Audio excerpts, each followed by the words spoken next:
Hi everyone. Many people asking me about the welcome post in Facebook group, and in my previous video, I think it was in 2021 and in 2022, maybe there is some changes, but you can see here I am right now in my Facebook group, and you can see two things here. If I'm going to decrease the size, and you can also decrease the size from here. The Explorer which I'm using, it is Firefox, but you can get similar zooming option in Chrome as well. But you can see we have about here, and we have 3 column right now. Okay, but if you are going to increase that size, then it will merge to 1 column. Now you can see you have just 2 column, and the 3rd column has gone.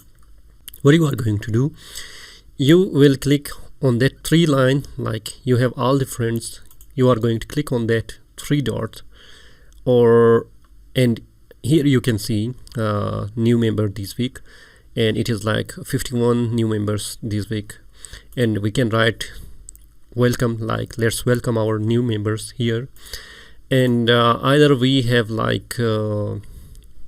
members. Okay, you are going to come in members. If you are in about page, and you can click on member, and here you have new members this week, and write a welcome post for that one. Now once I'm going to click on welcome post, and you can see that let's welcome our new member, or I can just write let's welcome our new freelancers.